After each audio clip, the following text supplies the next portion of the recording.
Meu irmão e minha irmã, que o Senhor fortaleça e guarde sua vida em Cristo Jesus. Hoje nós finalizamos uma série de 3 mensagens chamada de olhares. Todos nós enxergamos a vida a partir de algum lugar. Se você não assistiu nenhuma das 2 mensagens que eu já preguei, você pode depois acessar o nosso YouTube e assistir com muita calma. Na primeira mensagem, nós trabalhamos o nosso olhar para Deus. Como muitas vezes nós temos uma perspectiva errada acerca de quem Deus é. Na segunda mensagem, no domingo antes do Carnaval, nós falamos sobre o nosso olhar para a nossa identidade. A ideia que nós temos, muitas vezes equivocada, a respeito de nós mesmos. E como é a visão de Deus ao olhar para nós. E hoje, nesse fechamento dessa série, nós vamos falar sobre o nosso olhar para além de nós. A maneira como nós vemos as pessoas que estão diante de nós. E como que o Senhor nos ajuda a termos uma visão diferente daqueles que estão diante de nós. Eu quero te convidar a abrir sua Bíblia, talvez numa das histórias mais difíceis das Escrituras, uma das histórias mais tristes relatadas na Bíblia, que está lá em Gênesis capítulo 4. Abra sua Bíblia.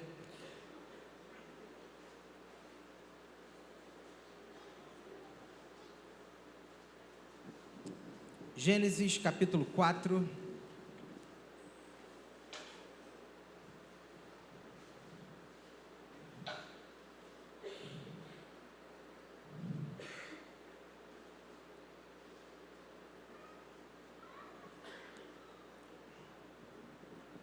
Que diz assim: coabitou o homem com Eva, sua mulher, e esta concebeu e deu à luz a Caim. Então disse: adquiri um varão com o auxílio do Senhor. Depois deu à luz a Abel, seu irmão. Abel foi pastor de ovelhas e Caim, lavrador. Aconteceu que no fim de uns tempos trouxe Caim do fruto da terra uma oferta ao Senhor. Abel, por sua vez, trouxe das primícias do seu rebanho e da gordura deste. Agradou-se o Senhor de Abel e de sua oferta, ao passo que de Caim e de sua oferta não se agradou. Irou-se, pois, sobremaneira Caim, e descaiu-lhe o semblante. Então lhe disse o Senhor: por que andas irado? E por que descaiu o teu semblante? Se procederes bem, não é certo que serás aceito? Se todavia procederes mal, eis que o pecado jaz à porta. O seu desejo será contra ti, mas a ti cumpre dominá-lo. Disse Caim a Abel, seu irmão: vamos ao campo. Estando eles no campo, sucedeu que se levantou Caim contra Abel, seu irmão, e o matou. Disse o Senhor a Caim: onde está Abel, teu irmão? Ele respondeu: não sei. Acaso sou eu o tutor de meu irmão?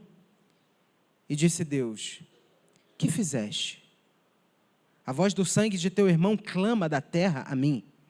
És agora, pois, maldito por sobre a terra, cuja boca se abriu para receber de tuas mãos o sangue de teu irmão. Quando lavrares o solo, não te dará ele a sua força. Serás fugitivo e errante pela terra. Então disse Caim ao Senhor: é tamanho o meu castigo, que já não posso suportá-lo. Eis que hoje me lanças da face da terra, e da sua presença hei de esconder-me. Serei fugitivo e errante pela terra.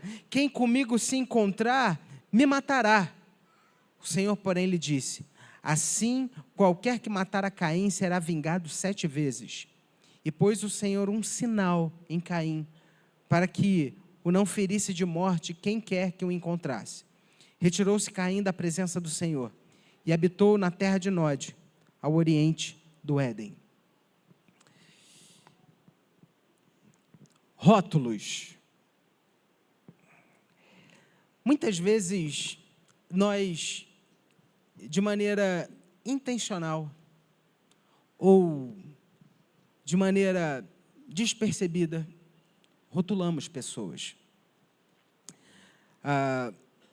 Nós, por muitos motivos, colocamos etiquetas sobre as pessoas.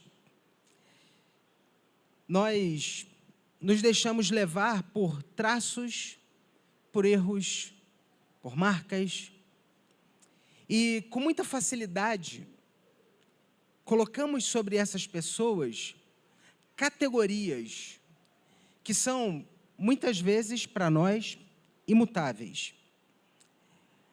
Nesse texto, nós vemos um rótulo, talvez o primeiro rótulo da Bíblia. O rótulo que Caim colocou sobre o seu irmão Abel. E nós devemos olhar para os rótulos sempre com muito cuidado, porque eles são muito perigosos. Às vezes, entenda, eles apontam para algo real, é verdade, mas nem sempre eles são verdadeiros. Mas a gente precisa tomar muito cuidado com os rótulos, porque eles são sempre incompletos. Entenda bem, o rótulo, ele pega uma fatia da personalidade de alguém, uma fatia do comportamento de alguém, e transforma isso num todo. O rótulo, que é algo tão pequeno, é maximizado nessa persona que a gente criou na nossa mente, de modo que a gente só consegue olhar para alguém a partir desse rótulo. E quando nós fazemos isso, nós desumanizamos as pessoas. E sem perceber, a gente repete uma lógica muito antiga, que é a lógica de Caim. Essa narrativa, esse texto que a gente acabou de ler, não é apenas a história de um homicídio, mas é uma pequena amostra do que o nosso coração é capaz. E se a gente tiver a coragem, a seriedade de olhar para esse texto com muita honestidade, sabe o que a gente vai perceber? A gente vai perceber que a lógica de Caim é uma lógica muito presente nos nossos dias e, sim, presente também, muitas vezes, na minha vida e na sua vida. E aí eu quero me debruçar com você sobre esse texto hoje. E eu quero, em primeiro lugar, fazer com você um pequeno raio-x do coração de Caim. E entender o que aconteceu aqui. Na verdade, só para que você já possa perceber por onde a gente vai passar, para Caim, a adoração ela se transformou em competição. Olha o que diz o versículo 1 em diante. Conheceu Adão a Eva, sua mulher, e ela concebeu e deu à luz a Caim, e disse, adquiri um varão com auxílio do Senhor. Depois deu à luz a Abel, seu irmão. Abel foi pastor de ovelhas, Caim foi lavrador da terra. E aconteceu que no fim de uns tempos trouxe Caim do fruto da terra uma oferta ao Senhor. Olha só. Abel, por sua vez, trouxe das primícias do seu rebanho e da gordura deste. Agradou-se o Senhor de Abel e da sua oferta, ao passo que de Caim e de sua oferta não se agradou. O problema aqui não começa com Caim, você reparou bem? O problema, ele começa no coração de Caim. E a Bíblia, ela sempre vai funcionar dessa maneira. Ela não se interessa por aquilo que a gente faz. Mas a Bíblia, ela sempre vai apontar para aquilo que está dentro do nosso coração. Existia algo já errado aqui com Caim, muito antes dele levantar a mão dele contra Abel. Você reparou que há uma diferença nas ofertas? O texto vai dizer que Deus se agradou de Abel e da sua oferta, mas de Caim e de sua oferta não se agradou. Por quê? Se você olhar para um outro texto que aponta para esse, lá em Hebreus, capítulo 11, versículo 4, diz assim, pela fé, Abel ofereceu a Deus mais excelente sacrifício do que Caim. Entenda, onde é que está a diferença aqui? A diferença não está no tipo de oferta. Era grão, era um animal. A diferença estava na postura do coração diante de Deus. Abel, ele se aproxima de Deus como? Dependendo, com fé, se submetendo, com reverência. E Caim? Muito provavelmente Caim se aproximou de Deus com formalidade, talvez por obrigação, talvez com uma atitude que dizia mais ou menos assim: olha, eu vou fazer isso, e agora, porque eu vou fazer isso, Deus vai me abençoar. Ele tem que me abençoar, porque eu darei a Ele uma excelente, maravilhosa, exponencial oferta. E aí, a adoração de Caim se transformou numa relação de troca, numa transação. Ele não estava ali para se render, para se prostrar, para adorar, ele estava ali para receber. Caim muito provavelmente não estava ali para honrar a Deus, ele estava ali porque ele queria ser honrado por Deus. E gente, quando o nosso coração funciona nessa lógica de transação, tudo na vida começa a ser competição. E aí, se a minha oferta é recusada e a de outro irmão é aceita, esse outro irmão se torna o quê? Meu rival. Consegue entender? Ele deixa de ser meu irmão. Ele se torna meu rival.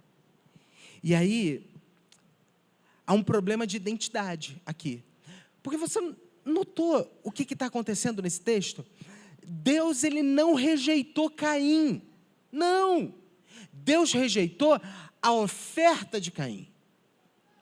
Mas Caim, ele não conseguiu enxergar essa diferença. Ele não conseguiu fazer essa distinção. Por quê? Porque para Caim, a identidade dele, a sua pessoa, estava muito amarrada, atrelada ao seu desempenho. E quando o desempenho falha, quando a coisa não sai como eu espero, eu preciso culpar alguém. Eu preciso descarregar em alguém. E quem foi esse alguém? Abel, seu irmão. E aqui nasce o rótulo. Aqui começa a história do rótulo. Porque Caim, ele passa a olhar para Abel. E ele não vê mais um irmão. Ele vê o quê? Um obstáculo. Alguém que precisa ser vencido. Alguém que fez melhor do que ele. Alguém que foi reconhecido e ele não. Ele começa a ver uma ameaça. Meu irmão é melhor do que eu. Meu irmão, ele faz coisas que Deus se agrada e eu não. E ele viu em Caim alguém que, pelo simples fato de existir, apontava para a sua própria inadequação. E eu queria perguntar a você, isso acontece ou não acontece hoje? Quando o nosso coração, ele está centrado em nós mesmos, quando a gente está muito apegado ao nosso desempenho, à nossa performance, aquilo que a gente faz, na nossa reputação, no nosso conforto, a gente começa a deixar de ver as pessoas como pessoas. E as pessoas, elas começam a se tornar para nós categorias funcionais. Elas são úteis, ou elas são inúteis, elas são agradáveis, ou elas são inconvenientes, elas são aliados, ou elas são ameaças para nós. E aí, em segundo lugar, Deus, ele se aproxima. E Deus pergunta a Caim. E é interessante, porque a graça de Deus confronta antes de condenar. Olha o que diz o versículo 5, a segunda metade do versículo 5 em diante.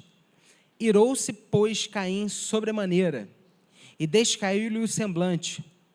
Então lhe disse o Senhor: por que andas irado?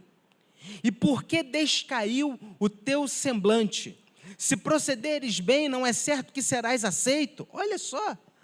Se todavia procederes mal, eis que o pecado jaz à porta. O seu desejo será contra ti, mas a ti cumpre dominá-lo. Gente, o que Deus está fazendo aqui? O que Deus está fazendo nesse exato momento? Caim está irado. Caim está com o coração tomado por veneno. Caim, ele está a caminho de algo terrível. E o que Deus faz? Deus se aproxima dele. Deus chega perto. Deus pergunta. Deus avisa. Deus oferece a Caim uma saída. Você nota essa atitude de Deus?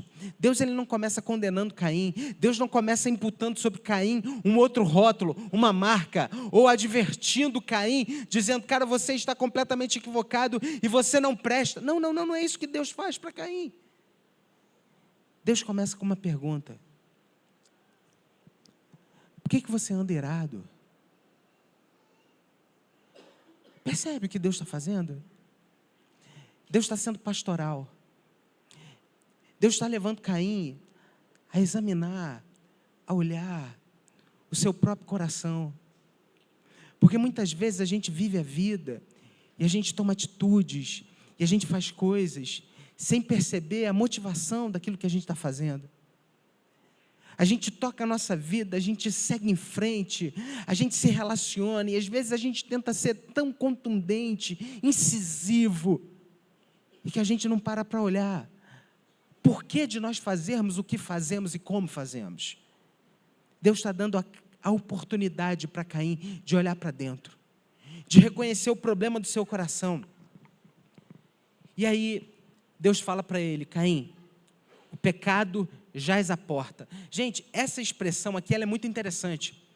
É uma expressão hebraica que dá a ideia de um animal que está agachado, pronto para devorar um outro animal. Deus está falando para ele, cara, você está agora como se você fosse um animal selvagem. O pecado jaz à porta. Em outras palavras, Caim, o pecado não está longe, o pecado está logo ali, o pecado está na soleira, o pecado está esperando a oportunidade para entrar. E aí o Senhor fala para ele, cara, o seu desejo é contra você, mas cumpre a você dominá-lo. E aqui nesse momento, que a gente entende o que é, eu vou usar uma expressão aqui um tanto quanto complexa, mas eu sei que você vai caminhar comigo. Aqui a gente começa a entender um pouco da anatomia espiritual de um rótulo. O que é um rótulo? Como que ele funciona? É exatamente isso que acontece quando a gente rotula alguém. Existe um processo interno no nosso coração que se desenrola, que se desenvolve, que começa no coração e que termina numa atitude, numa ação. Em primeiro lugar, sabe o que vem? Vem a dor, a rejeição, a frustração, a decepção, o medo que a gente tem de ser ferido por alguém. E depois vem o quê? Vem a ira. A gente fica irado. É a resposta emocional que tenta processar a nossa dor, mas sem submissão a Deus. E depois da nossa ira, o que vem? Vem um rótulo, que é uma racionalização que vai transformar a pessoa num tipo de categoria. Ela é assim mesmo, não adianta. Eu já tentei falar, ela não muda. Isso daí você pode desistir, que jamais vai mudar. Isso daí vai ser assim para sempre. Rótulo. E depois do rótulo, vem a ação. O distanciamento, a frieza, o abandono relacional. E no caso de Caim, no caso extremo de Caim, a violência que levou à morte do seu irmão. Mas é muito interessante, porque em cada etapa desse processo que a gente viu aqui nesse texto bíblico, Deus ele se aproxima. Deus ele vai até Caim. Deus pergunta, por que você está irado? Por que você está assim? Deus ele não pergunta por informação, Deus já sabe o que está acontecendo. Mas ele pergunta para que Caim pudesse parar, para olhar para dentro, refletir, e escolher um caminho diferente. Só que Caim ele não ouviu. Caim, ele ignorou a voz de Deus. Irmãos, sabe o que acontece quando a gente ignora a voz de Deus? O pecado não fica do lado de fora. Ele entra. Ele toma o nosso coração. E consequências muito complexas chegam até nós e começam a partir de então. E aí a gente tem, em terceiro lugar, aquilo que Caim fez. O ato de Caim. Que é quando o rótulo se tornou uma sentença. Olha o que acontece aqui no versículo 8. Irmãos, para mim, talvez esse versículo 8 seja um dos versículos mais sombrios de toda a Bíblia. Porque esse versículo 8 é um versículo seco. É aquele versículo assim que é objetivo, direto ao ponto. Existem duas questões aqui que me chamam muita atenção. Olha o versículo 8. Disse Caim a Abel, seu irmão, vamos ao campo. Estando eles no campo, Caim se levantou contra Abel, seu irmão, e o matou. Percebeu? Gente, a objetividade desse texto, ela me assusta. A brevidade do que aconteceu me assusta. Porque não há nenhum tipo de drama. O autor de Gênesis, ele não faz questão de colocar, de fazer nenhum tipo de volta aqui, de tentar florear o negócio. Não. Ele vai direto ao ponto. Não existe uma descrição detalhada do que aconteceu, apenas a fria realidade. Caim se levantou contra Abel, seu irmão, e o matou. Só que repara uma coisa.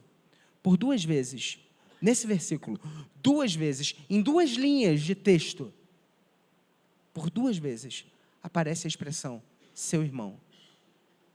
Seu irmão.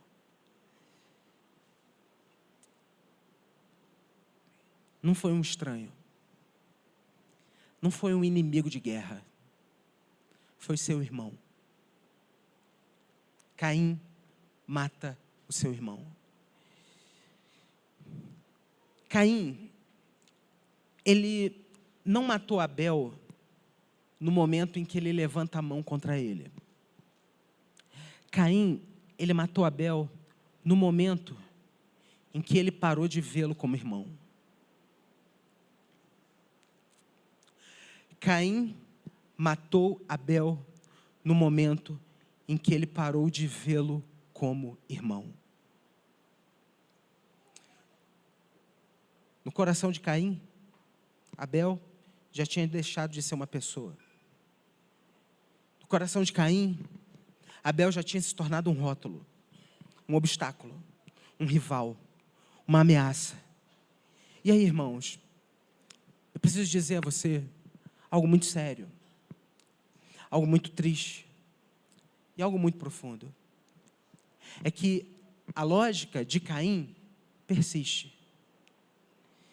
Eu sei que talvez você hoje possa estar pensando assim, pastor, deixa eu te falar uma coisa, eu nunca peguei numa arma, eu nunca matei ninguém, eu nunca atentei contra a vida de alguém. Só que eu queria que você ouvisse o que Jesus disse lá no Sermão do Monte, em Mateus 5, versículo 21 e 22. Olha o que diz, presta muita atenção, não precisa abrir, eu vou ler com muita calma para você. Olha as palavras de Jesus para nós. Ouviste o que foi dito aos antigos, não matarás, e quem matar estará sujeito a julgamento. Eu, porém, vos digo que todo aquele que sem motivo se irar contra seu irmão, estará sujeito a julgamento. Sabe o que Jesus está falando aqui? Que a raiz do homicídio é a ira do coração. E é a raiz da ira exatamente aquilo que tomou o coração de Caim.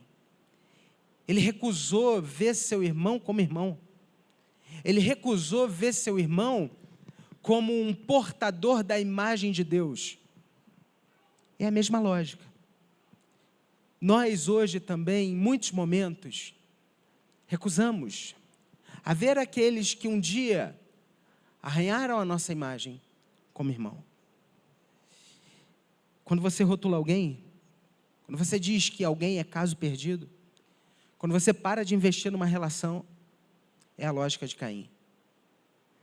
Quando você reduz alguém ao pior momento da vida daquela pessoa, é a lógica de Caim. Quando você usa uma etiqueta para justificar a sua frieza, o seu distanciamento, a sua indiferença, é a lógica de Caim. Porque a lógica de Caim, ela é sempre a mesma. Eu diminuo o outro para me proteger, para me resguardar. Só que Deus, ele continua. E Deus, ele faz uma segunda pergunta. Depois do ato consumado, Deus chega até Caim e pergunta: onde está teu irmão? Versículo 9, disse o Senhor a Caim: onde está Abel, teu irmão? E ele respondeu: eu não sei. Acaso sou eu tutor do meu irmão? Gente, existem duas questões aqui na resposta de Caim. A primeira é a mentira. Ele fala: eu não sei. Só que Caim, ele sabia exatamente onde é que estava o seu irmão, o que tinha acontecido com o seu irmão. Só que o pecado, ele sempre nos transforma em pessoas mentirosas. Quando nós desumanizamos as pessoas, a gente precisa mentir para os outros e para nós mesmos, porque a gente tem uma narrativa que precisa ser mantida. Mas há uma segunda etapa, uma segunda camada.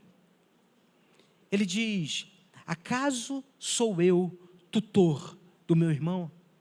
Gente, Caim, ele não estava esquivando. Caim, ele não estava se eximindo. Ele estava dizendo: olha, eu não tenho responsabilidade pela vida do meu irmão. Meu irmão não é problema meu, ele faz o que ele quiser, eu não sei onde é que ele está. E é exatamente isso que os rótulos fazem. É exatamente por esse caminho que os rótulos nos levam. Os rótulos, eles dão para a gente uma desculpa sofisticada para que a gente diga assim: olha, essa pessoa não é problema meu. E quando a gente rotula alguém como difícil, e quando a gente se afasta dessa pessoa, a gente está, com outras palavras, dizendo a mesma coisa que Caim. Porque o rótulo, ele tenta nos eximir da responsabilidade de amar. Eu sei que existe algo que talvez nos una aqui hoje. Na verdade, existem muitas coisas que nos unem, mas especificamente, eu acredito que todos nós temos próximo a nós, no nosso ciclo de relacionamento, alguém difícil que precisa ser amado. Alguém que nós conhecemos, talvez a pior versão dessa pessoa. E que eu sei que sim, é verdade. Muitas vezes nós precisamos ser muito cautelosos na relação com essas pessoas. É fato, sim. E muitas vezes existem categorias que são marcas contundentes da vida dessas pessoas que a gente precisa ter diante da gente. Só que a gente precisa perguntar ao nosso coração: há esperança para essa pessoa? E aquilo que o nosso coração responde para a gente mostra muito se o nosso coração foi envenenado ou não pela lógica de Caim. Porque quando você acha que alguém não tem solução, você está dizendo que o problema dessa pessoa é maior, é mais forte, é mais contundente, é mais poderoso do que o Deus que você serve. O rótulo que você coloca diz muito mais sobre você, sobre a sua fé, do que sobre essa pessoa que você rotulou. E essa pergunta, ela continua ecoando hoje. Aonde está o teu irmão? Aonde está a tua irmã? O que você está fazendo com a pessoa que eu coloquei no seu caminho? Gente, essa não é uma acusação de Deus. Essa é uma pergunta redentora do Senhor para nós. Para que a gente responda para nós mesmos. Se nós cremos que o querer e o realizar é do Senhor. Para que a gente responda de fato, de verdade, se a ira tomou lugar no nosso coração, ou se em nós há uma santa expectativa pela transformação de homens e mulheres que são difíceis de serem amados. Homens e mulheres que são difíceis de serem amados. Essa é a nossa lógica, esse é o nosso olhar. Mas nesse olhar e nessa lógica, nós nos esquecemos de que quando nós apontamos um dedo, existem outros apontados para nós. E nessa história, o difícil de ser amado não são os outros, somente os outros. Mas eu e você, sim, nós somos pessoas difíceis de serem amadas. Mas Deus, na sua imensa graça, em Cristo, Ele olhou para nós.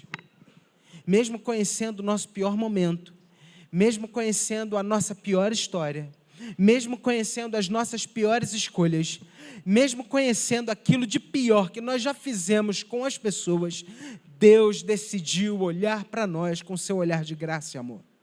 Deus não desistiu de nós, mesmo nos conhecendo de dentro para fora, mesmo conhecendo as atitudes que permaneceram no nosso coração e que não vieram à existência. Deus não deixou de nos amar. É lindo quando a gente olha para a história da redenção. A gente percebe que houve alguém que fez o oposto de Caim. João, ele faz a conexão com isso. Lá em 1 João 3,16, ele diz assim: nisso conhecemos o amor, que Cristo deu a sua vida por nós, e nós devemos dar a nossa vida pelos nossos irmãos. E alguns versículos antes, lá no versículo 12, olha o que ele diz: não sejamos como Caim, que era do maligno e assassinou o seu irmão. Gente, olha o que está acontecendo aqui. O apóstolo João, ele coloca duas lógicas em contraste: Caim e Cristo. Caim, eu tiro do outro para me proteger. Cristo, eu me entrego pelo outro para redimi-lo. Caim se levantou contra o seu irmão e o matou. Cristo se levantou ao terceiro dia para dar vida aos seus irmãos. Na cruz, Jesus fez por mim e por você algo que nós jamais teríamos capacidade de fazer. Jesus olhou para nós, homens e mulheres rebeldes e ingratos, gente autocentrada, muitas vezes tomados por um narcisismo, cheios dos rótulos que nós merecíamos, e Ele se recusou a nos reduzir à nossa pior versão. Ao invés disso, sabe o que Jesus fez na cruz por mim e por você?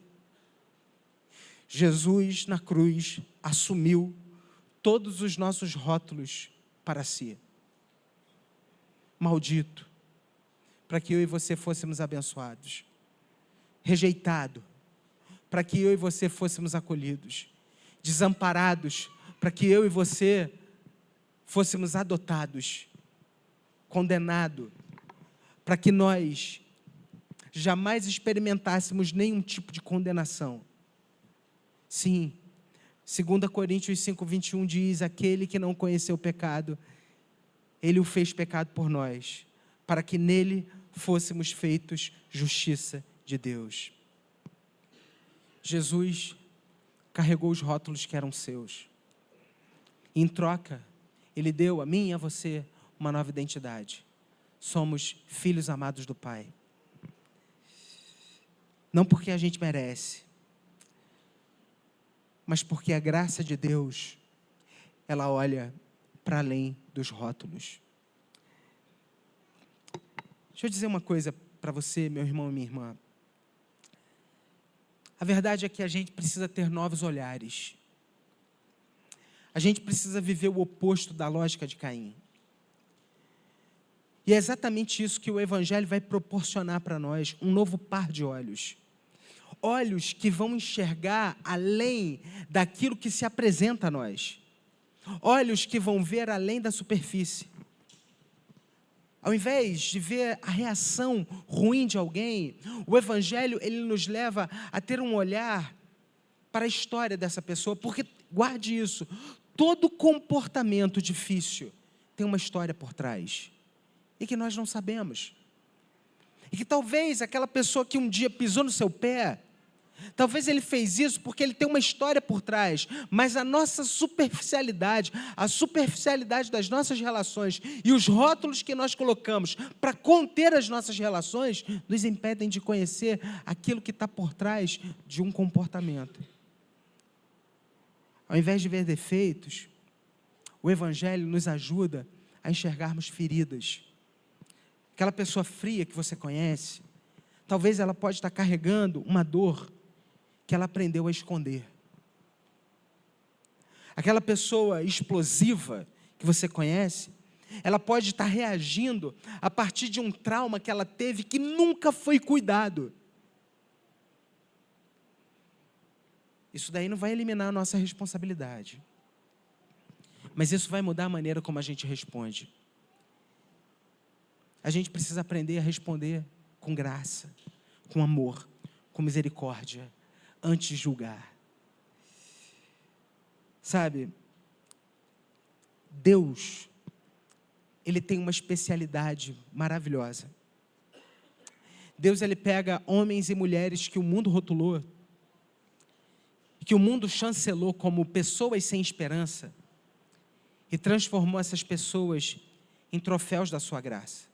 Se você olhar para o Novo Testamento, a gente vê Paulo, um perseguidor da igreja, alguém que conspirava matar cristãos. Deus mudou a sua história. Deus transformou a vida de Pedro, um homem que negou Jesus por 3 vezes e fez de Pedro uma pedra.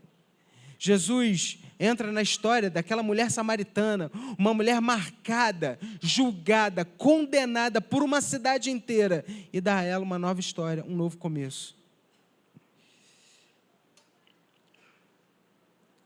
Deus, Ele é especialista em reconstruir histórias, em fazer novos começos. Quero falar algo muito sério. A igreja presbiteriana do bairro Mambaí.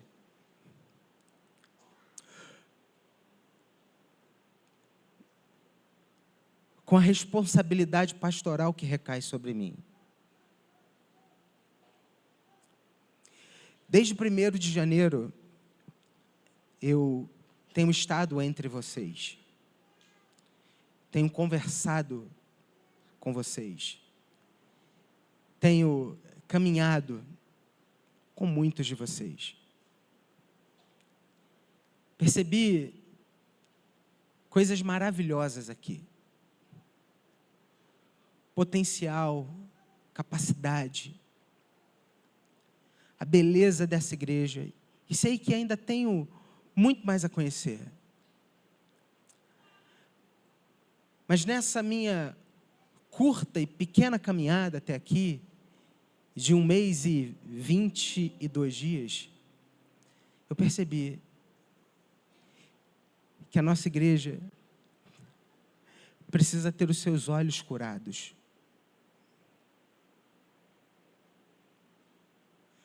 Eu sei que tem muita história e muita coisa que passou e que aconteceu. Eu sei que tem muita mágoa, muita dor que precisa ser tratada. Eu sei que existem coisas que só a ação de Deus ao longo do tempo vai curar e tratar o nosso coração.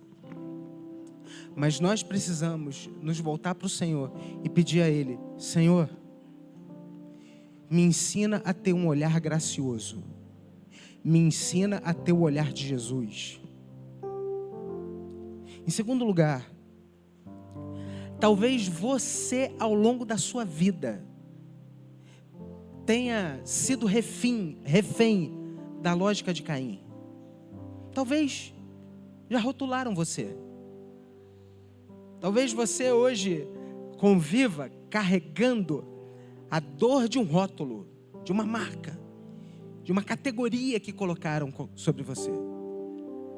Só que eu quero que você entenda, Jesus, ele não te vê com rótulo. Jesus sabe e conhece quem você verdadeiramente é. E quando você se volta para Jesus, e quando você é conduzido por Jesus, e quando você é levado por Jesus, você entende quem você verdadeiramente é aos olhos do Pai.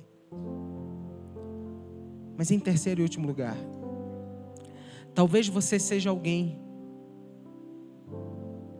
que tenha muita dificuldade, que reconhece que muitas vezes você rotula pessoas. Talvez por hábito, porque você aprendeu a ser assim. Talvez para se defender, talvez para evitar problema. Mas hoje você reconhece que precisa, sob a direção de Jesus, aprender a deixar os rótulos para trás e a ter um olhar gracioso, a ter um coração ensinado por Jesus. Eu queria que a gente pudesse orar por isso. Queria que a gente pudesse ter um momento de oração aqui por isso. Queria convidar a igreja a se colocar de pé nesse momento. Eu queria que você abaixasse a sua cabeça nesse momento e colocasse a sua vida e o seu coração diante de Deus. Você que se sente marcado pelo rótulo, você que entende que precisa deixar essa marca de Caim para trás, o Senhor Jesus derrama da sua graça sobre nós. Se de alguma maneira você entendeu que essa mensagem foi para você, eu queria orar por você. Eu queria que você, aí onde você está, que você levantasse a sua mão. Eu quero orar pela sua vida. Amém. Amém. Louvado seja Deus. Amém. Amém. Amém. Queria convidar você que levantou sua mão, vem aqui à frente, a gente vai orar junto. Vamos colocar nossa vida, nosso coração diante de Deus nessa noite. Vamos pedir ao Senhor: Senhor, me ajuda. Me ajuda a deixar para trás o meu rótulo. Me ajuda a deixar para trás essa habilidade que eu tenho de rotular pessoas. Eu queria chamar os presbíteros aqui para orar junto com essas pessoas também. Queria que a gente pudesse colocar a vida desses nossos irmãos diante de Deus. Amém. Amém. Louvado seja Deus.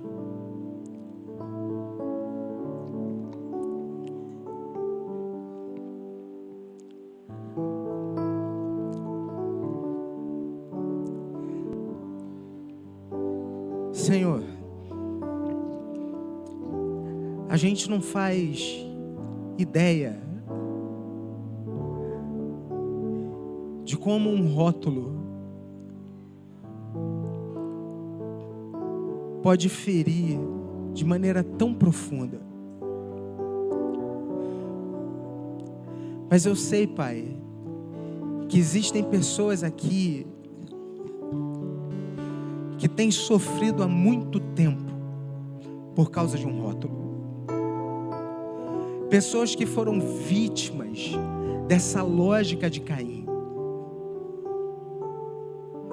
Gente que ficou marcada e que por isso tem medo de caminhar, de avançar, de servir, de amar e de se deixar ser amado. Gente que tem vivido na defensiva. Gente que não tem aberto o coração. Mas hoje, Pai, ao ouvirmos essa palavra e saber que Jesus, na cruz do Calvário, levou sobre si os rótulos que eram nossos, para que nós fôssemos livres, nós queremos te dizer, Pai, opera no nosso coração. esse lavar renovador.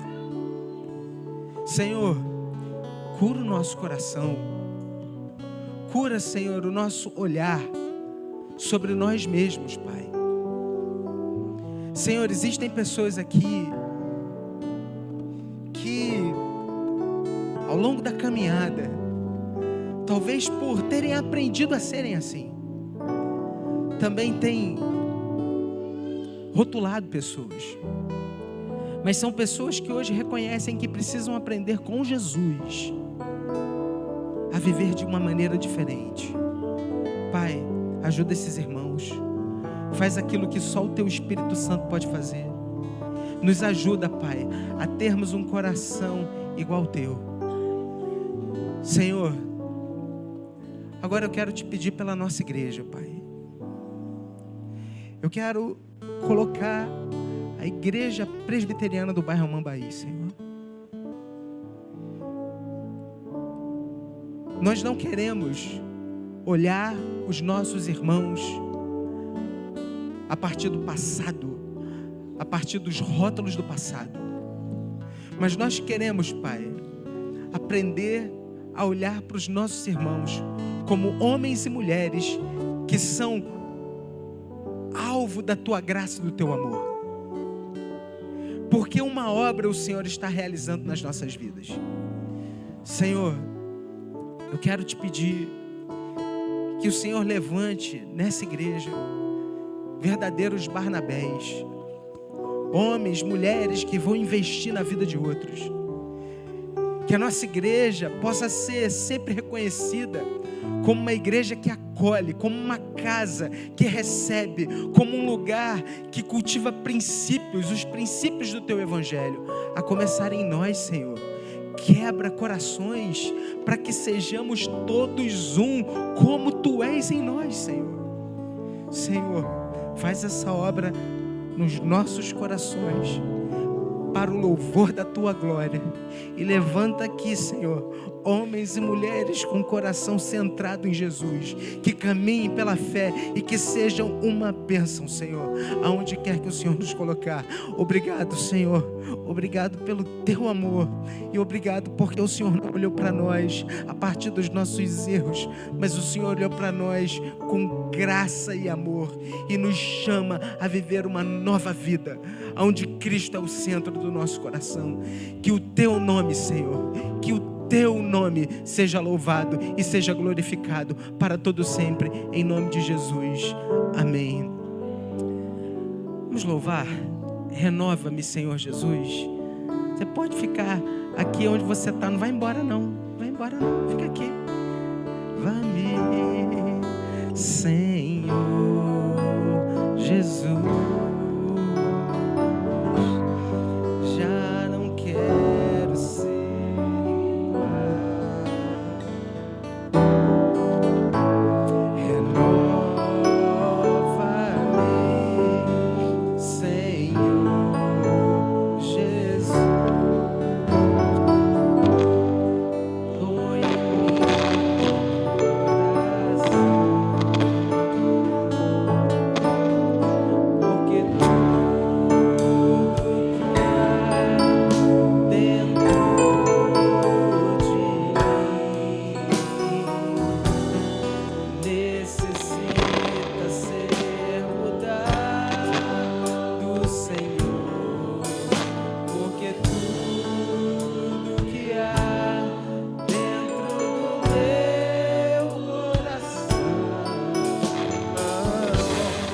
Necessita mais de Ti.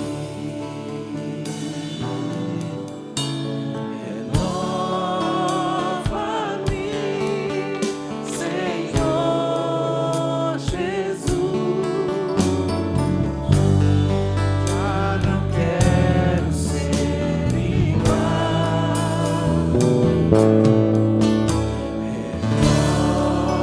Renova-me, Senhor.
graça, a maravilhosa graça do nosso Senhor e Salvador Jesus, e que o amor de Deus, o nosso Todo-Poderoso Pai,